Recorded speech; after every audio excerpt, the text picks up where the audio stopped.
Bismillahirrahmanirrahim. Hi dears, how are you? So today we will discuss the limitations of statistics in very easy and simple wording. So students, let's start our video. तो जी number 1 पर आ जाती है हमारे पास statistics does not deal with the single value number figure qualitative and observation.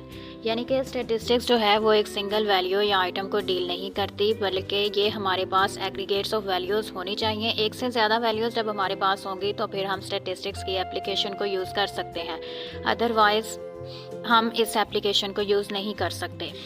जैसा कि for example हम कहें कि मेरी हाइट जो है वो 5.4 फीट है, तो सिर्फ इस एक नंबर पर स्टैटिस्टिक्स को अप्लाई नहीं कर सकते।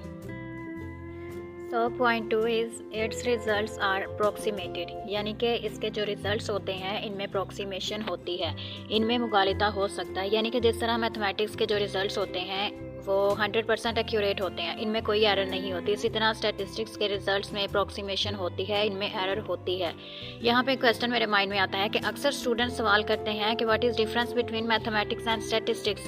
तो जी जो मैथमेटिक्स के रिजल्ट्स होते हैं वो 100% एक्यूरेट होते हैं, 100% ट्रू होते हैं, इनमें कोई एरर नहीं होता, जबकि स्टैटिस्टिक्स के जो रिजल्ट्स होते हैं इनमें अप्रोक्सीमेशन होती है, इनमें एरर होती है। So friends, let's start number 3 point, results are true in the long run. यानी कि स्टैटिस्टिक्स के जो रिजल्ट्स होते हैं वो on the long run true होते हैं। यहाँ लॉन्ग रन से मुराद ये है कि जैसे कि एक प्लेयर है तो वो अपना फर्स्ट मैच खेलता है, जिसको हम कहते हैं कि वो अपना डेब्यू खेल रहा है, तो अपने फर्स्ट मैच में वो 150 स्कोर कर देता है, तो डेफिनेटली इसकी एवरेज कितनी हो जाएगी, 150 हो जाएगी। लेकिन यहाँ हम ये नहीं कह सकते कि इसकी एवरेज जो है वो 150 रही है। इसकी एक्चुअल वैल्यू को देखने के लिए हम उसके कम से कम 60 to 70 मैचेस होंगे, उसके बाद हमें पता चलेगा कि उसकी एवरेज क्या है। मतलब ये हम प्लेयर को on the long run observe करेंगे तो पता चलेगा कि उसकी एवरेज कितनी आ रही है।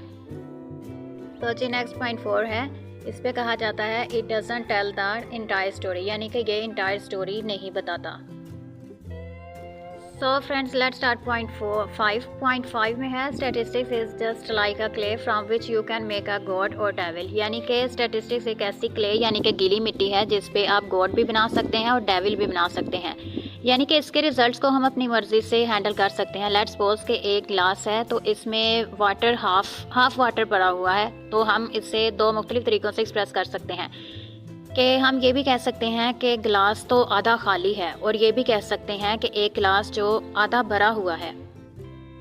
तो जी पॉइंट 6 पर आता है प्रूव और डिसप्रूव एनीथिंग। यानी कि स्टैटिस्टिक्स किसी भी चीज़ को प्रूव और डिसप्रूव कर सकता है। यहाँ पर हम एक एग्जांपल से हेल्प लेते हैं कि एक स्टूडेंट होता है तो वो एक मैथमेटिक्स के प्रोफेसर के पास जाता है, तो पूछता है कि 2 + 2 कितने होते हैं। तो प्रोफेसर कहता है कि इसके लिए हमें कैलकुलेशन करनी पड़ेगी।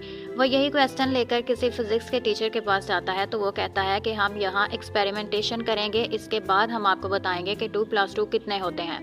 तो स्टूडेंट जो है वो एक स्टैटिस्टिक के प्रोफेसर के पास भी जाता है, तो प्रोफेसर कहता है कि आप मुझे बताओ कि मैं आपको इससे क्या बना दूं, यानी कि आपको इस 2 + 2 से क्या बना कर दूं। तो यहाँ ये बात तय हुई कि स्टैटिस्टिक्स किसी भी चीज़ को प्रूव भी कर सकता है और डिसप्रूव भी कर सकता है। तो नंबर 7 पर आता है there are 3 types of lies. यानी कि झूठ की 3 अक़साम है। एक स्कॉलर ने ये डेफिनेशन दी है कि इसकी 3 अक़साम है, लाई, डैम लाई और स्टैटिस्टिक्स। यानी कि स्टैटिस्टिक्स सबसे एंड पे आती है। So number 8 is 50% statistics are made on the spot. यानी कि 50% स्टैट्स को हम ऑन द स्पॉट बनाते हैं, यानी कि एक्सपीरियंस की बेस पर बनाते हैं, जैसा कि we know that common sense is very uncommon.